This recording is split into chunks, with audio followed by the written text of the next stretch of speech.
Having said that, I'd like to touch on a very important subject. In every palace we entered in the eastern region during the campaign,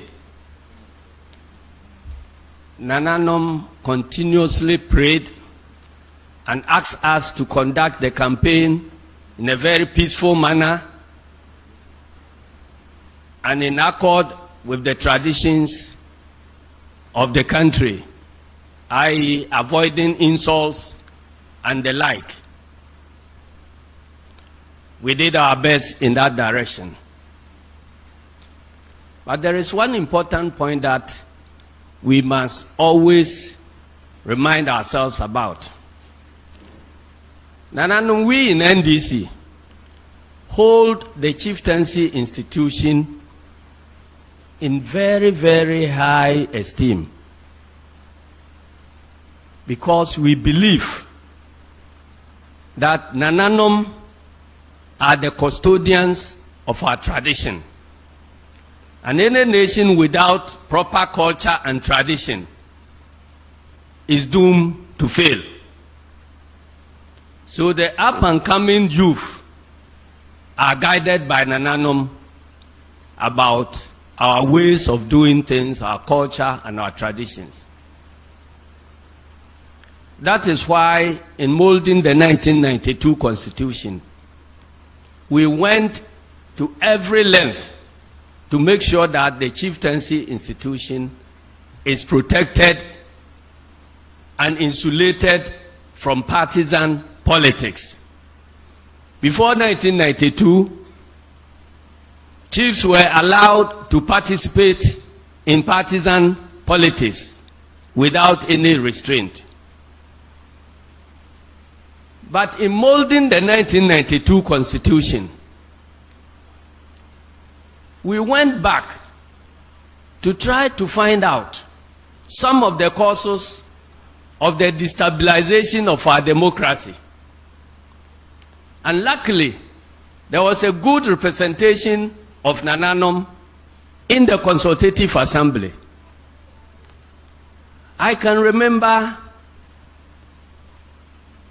Osajifo Kuntunkununku of blessed memory. He was with us at the Consultative Assembly. And we all agreed that there was an urgent need to protect and preserve our chieftaincy institution, to play a stabilization role in our democracy if we were to succeed in our democratic experiments. And so that's how come we remove the constitutional provisions that required chiefs to seek government approval before they can be recognized. In the past, under all the previous constitutions, when you are installed a chief, it takes the government to recognize you, give you recognition before you can call yourself a chief. We discovered that this is an insult to that holy institution, so that provision must be scrapped. And we did scrap that provision, because we don't think that it's a good reason for somebody who may not come from that traditional area to be the one deciding who the chief will be in that different traditional area. So we scrapped it and said that chiefs and queen mothers must be installed based on their customary practices. And once the traditional institutions install their chiefs, government has no role to play in that. And that is why when we are in government, we make sure that we do not interfere in chieftaincy matters at all. We also removed the clauses that allow chiefs to participate in our type of politics, the partisan type of politics. Why? Because it is through the partisan politics that government leaders are elected. So if we allow the chiefs to participate, some of the chiefs may find themselves on the right side of the government in power. Others may find themselves on the wrong side of government in power. So if you have a president who is convinced that some Nananom voted against him,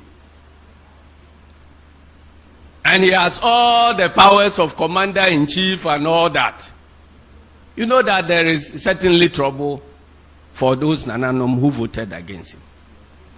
So we said that this thing should not happen. Nananom should be neutral. And in their neutrality, they can see all of us as their subjects, because there is no politician who does not serve one paramount chief or the other.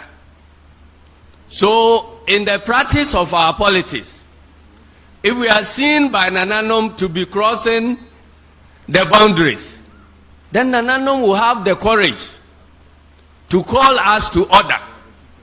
But if we allow Nananom to participate in partisan politics, and we find Nananom, some of them, to be against us and others for us, when there is any conflict, and the same Nananom who has supported our opponent now turn around to be judges, to be calling us, and to be arbitrating on matters that relate to our politics, it will be difficult for them to gather that courage to approach that assignment. And it will be difficult for us politicians to also accept any such arbitration. And that is why we sought to insulate the chieftaincy institution from partisan politics. So Nananom, we are committed not to drag any chiefs into politics, because we know the repercussions will not be good for the country. But nobody can grant you independence if you don't want independence. So we will play our role. We expect Nananom to also play their role as independent institution. And that is why there is also a provision that politicians in parliament cannot pass any law that affects chieftaincy unless that law is presented to the House of Chiefs for their inputs. If they block it, that will be the end. This is to prevent occurrences in the past where politicians declared that Nananom will run away and leave their sandals and all that. We wanted to make a clean break so that we can protect our hallowed institution of chieftaincy, so the chieftaincy institution can play a stabilization role in our democracy, and to ensure that there will be peace, and to also ensure that our customary practices will be preserved and handed over to future generations. That, we think, is how we can build a better Ghana. So Nananom, we thank you so far for opening your doors to us without any discrimination, at least where we went round during our campaigning.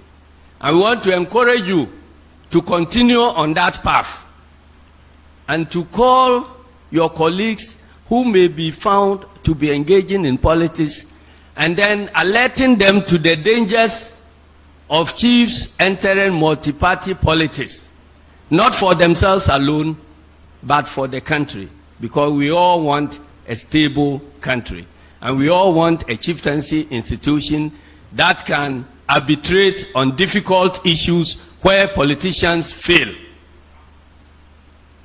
So Nananom, I would like to end here, and thank you very much, and encourage you to stay on the path of independence and to stay on the path of peace building and to continue to pray, pour libation, pray for us, pray for every politician, not us alone.